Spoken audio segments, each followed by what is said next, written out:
I'm just a girl with a love of Pintux and a desire for a second pair of brown pants. Unfortunately, I am right in the middle of a sewing fail, but I'm hoping I can turn it around in this video. To bring you up to speed on the situation, this all started when I wanted to make a pair of brown pants inspired by the fact that I was reaching for these pair of pants so much since I got them secondhand. But of course, since I already had one pair of brown pants, I wanted to make this new pair a little bit different. The fabric I selected is a brown cotton twill, which is already pretty distinct from the nylon of the OG pants, but I had to take it a step further and add Pintux to my design. And that's where I should have thought twice.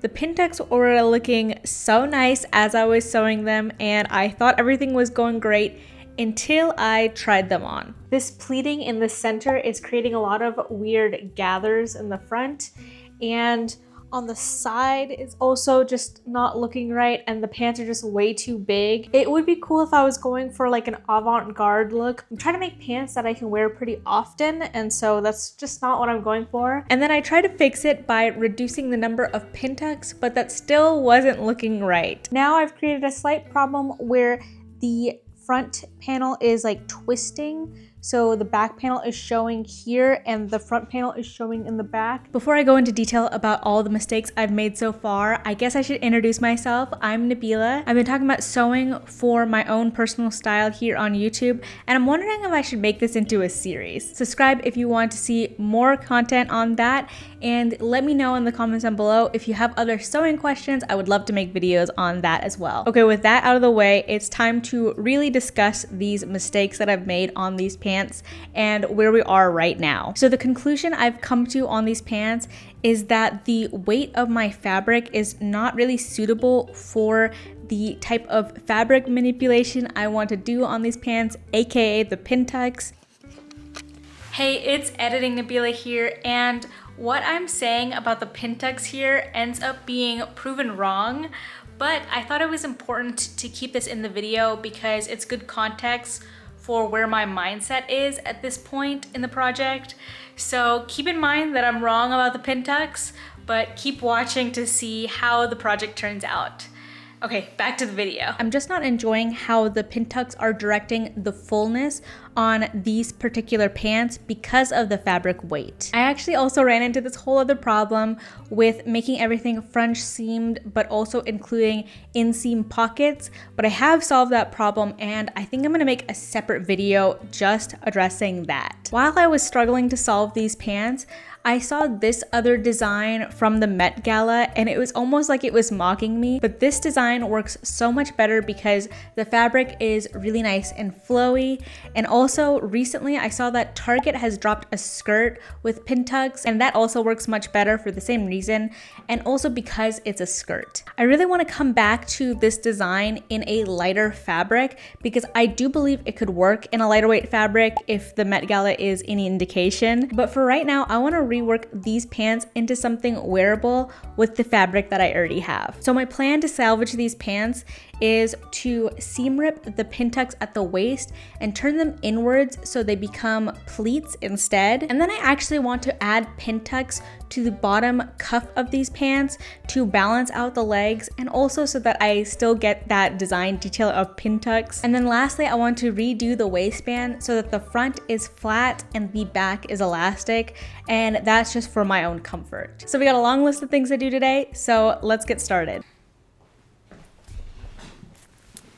Hey, so I did all that stuff and it made it worse. Before I talk about that, I want to talk about something good. When I made the new waistband, it gave me the opportunity to try out this interfacing from Wawak. This is obviously not an ad. Wawak does not know who I am, but I used to buy small amounts of interfacing as I needed it from Joann's. And since Joann's obviously closed, I decided to invest in a larger quantity of interfacing. And so I'm giving this one a try. My first impression is that it feels definitely more high quality than the Pellon interfacing that I used to use. I'm really excited about that. So that is one good thing that has come out of this whole project. I thought I'd share that, and I'll give you an update if I have any more thoughts on this interfacing as I interact with it and work with it. Anyway, so the pants were looking not great. And I spiraled about that for a while, and I called my mom and I wanted to see if she had any suggestions of what I should do. And she definitely had some suggestions of what I could do. But honestly, I was feeling really defeated at this point, and I was wondering if I should just give up on this project altogether. But then I put the pants on again to take some more pictures to send to my mom, and I was just realizing that actually they feel really good on.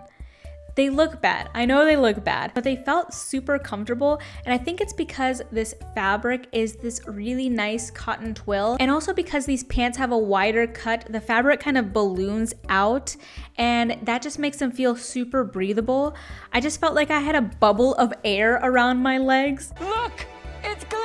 And that feeling motivated me to continue experimenting with these pants to see if I could make them work. So I decided, hey, if the pleats are making the bunching worse, I might as well have the pin tucks that I wanted in the first place. So I removed the pleats and I added back in the pin tucks, but this time I did a bunch more. I believe it's 13 on each leg now. So these pin tucks are now smaller than the first round, but in a higher quantity than the second round. So they really give me that textural element that I was looking for. So then I sewed the waistband back on and tried them on.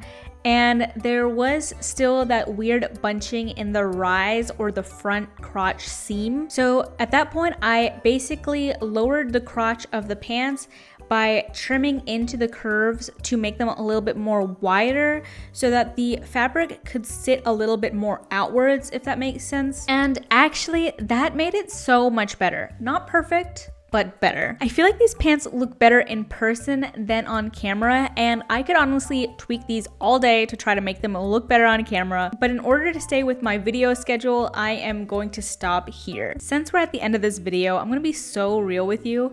I started these pants back in March because I knew I was going to be going on a trip in April, so I thought this would be a simple project to knock out and have the video banked. But then I worked on these pants for about a week and realized this project is not going to be simple. So I needed to pivot in order to maintain my posting schedule.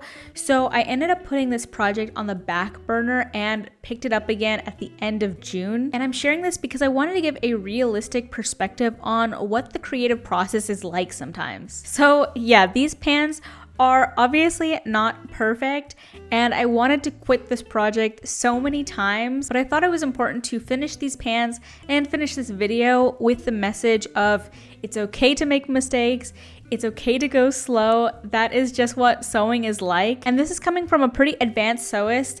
This project really gave me a hard time, but I learned so much in the world of pants fitting, which I feel like is a pretty tricky thing, and it's kind of leveled up my skills when it comes to making pants work, and I should be really proud about that. And additionally, I learned so much about pin tucks and how pin tucks can affect the fitting and the pattern, and that hands-on experience is so much more valuable than anything I could read in a book. So are these pants perfect? No.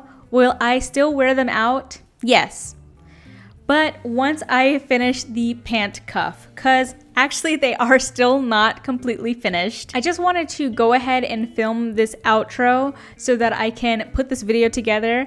Hopefully by the time I put this video up, the pants will actually be done and I'll be showing you the clips of that here. Yes, the inseam is still twisting slightly, but I don't think anyone would notice unless I point that out. I'm still gonna wear them out because I think these pants are really cool, they're comfortable, and I've never really seen a pair of pants like this before, and I just feel like that's the whole point of sewing and designing your own clothes anyway, right? Anyway, I hope you enjoyed this video because frankly, it was a pain in the butt for me to make, but I'll see you in the next video. Bye!